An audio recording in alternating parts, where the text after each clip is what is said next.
The zombie deer disease, this zoonotic disease suspected of transfer to humans, a medical case report suggests that a deadly prion disease may have made its way from deer into humans. Two hunters have been a victim to this after consuming venison from a population of deer known to be infected with chronic wasting disease. And this is one of the deer showing how wasting away got. An incurable fatal prion, sometimes known as zombie deer disease, not dissimilar to bovine spongiform encephalopathy or mad cow disease.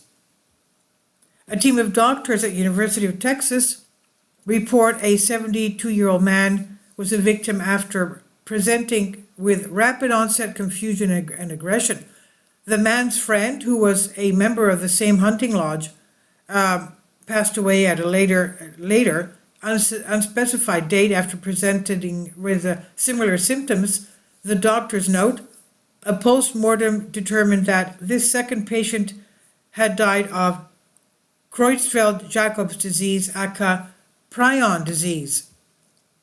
Since prion disease is relatively rare in humans, the two cases could mean that chronic wasting disease, described by the Center for Disease Control as never having been reported in humans, has made the zoonotic leap from animals to humans.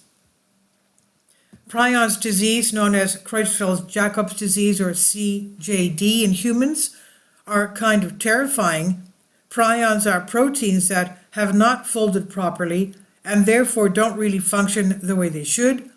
The problem is that these misfolded proteins teach the proteins around them how to fold badly too, resulting in a spread of dysfunctional tissue that cannot be halted or cured.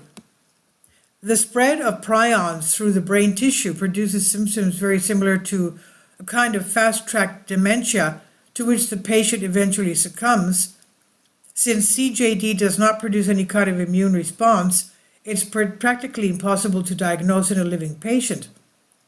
Significant concerns have already been raised about chronic wasting disease. It infects animals such as deer, elk, and moose, and seems to be transmitted fairly easily between them. Scientists think it's transmitted via bodily fluids, such as blood or saliva, either through direct contact or contamination in the environment. Research has also shown that chronic wasting disease can infect mice modified with human genetic material in a laboratory setting. And humans are apparently fairly blasé about the risk.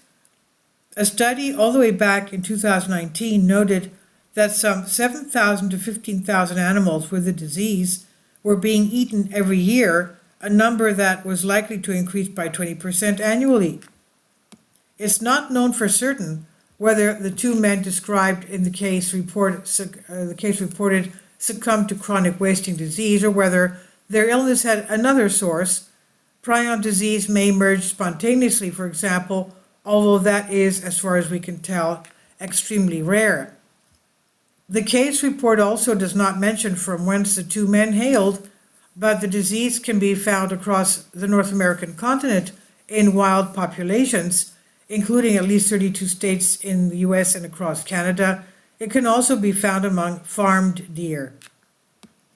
Given that zoonotic prion disease is absolutely possible, and that transmission to humans has been predicted for some time, the situation, the doctors say, warrants caution and attention.